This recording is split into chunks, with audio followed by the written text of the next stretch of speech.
I want to begin with a big lie. Yes, the biggest lie teachers are told about assessment.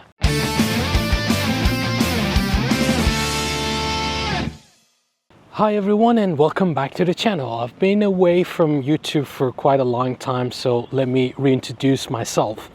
My name is Farid Bashiri. I'm an educator with over 20 years of experience and now a PhD student in education at Queen's University here in Canada. My research focuses on assessment and evaluation. Today, I want to begin with a big lie. Yes, the biggest lie teachers are told about assessment, and the lie is this. Assessment is mainly about measuring students. We hear it all the time. Assessment measures learning, assessment measures achievement, assessment measures progress, and yes, sometimes assessment does involve some sort of measurement. I'm not saying measurement is useless, but here's the problem. When we think about assessment, and when we think assessment is mainly about measurement, we start treating students like objects on a scale.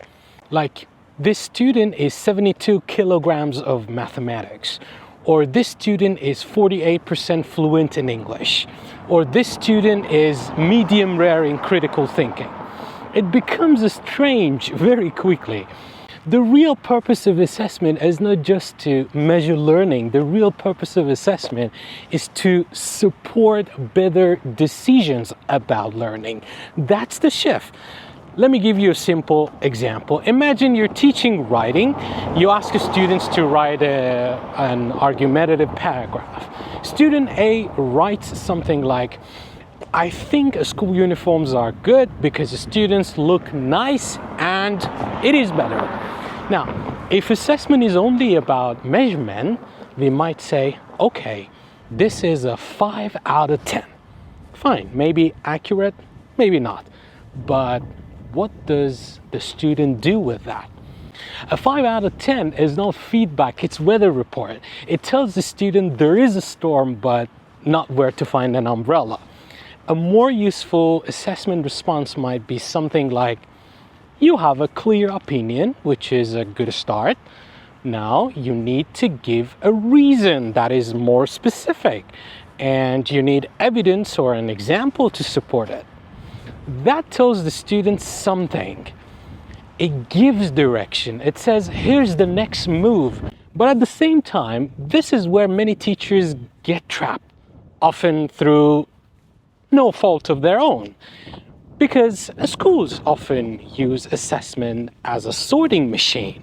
Who passed, who failed, who's advanced, who needs support, who should get the certificate. And yes, schools need some sort of that kind of measurement. I'm not pretending we can live in a magical forest with no grades and no reports. But if assessment only becomes sorting, we lose something precious. We lose assessment as listening, and that's one of my favorite ways to think about classroom assessment. Good assessment is how teachers listen to learning. Think about cooking. If you're making soup, you don't wait until the soup is finished, serve it to everyone, and then say, too salty. Anyway, dinner is over. That would be ridiculous, right? You taste while cooking. You adjust a little more water, a little more spice. That's what good assessment does. It helps you make the soup better before it gets too late. So before giving any assessment task, ask, number one, what learning am I trying to say? Don't ask what activity am I assigning or what worksheet looks nice.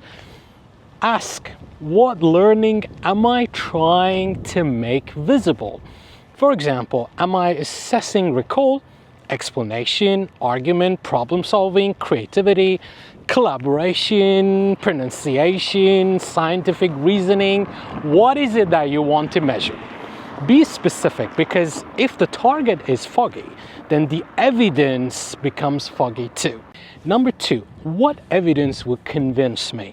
If students have really learned this, what would I see or hear? Would I see them solve a new problem? Would I see them explain a concept in their own words, or use evidence in writing, or revise their work through some sort of feedback? This matters a lot. And now, why? This matters because not all evidence is equal. A multiple choice question may show recognition, for example. A discussion may show reasoning. A performance task may show transfer, right? So you've got different tools, different evidence. You don't use a spoon to cut wood, right? And number three, what will I do with that evidence? This is the killer question. If evidence shows the students are struggling, what happens next? Do I reteach?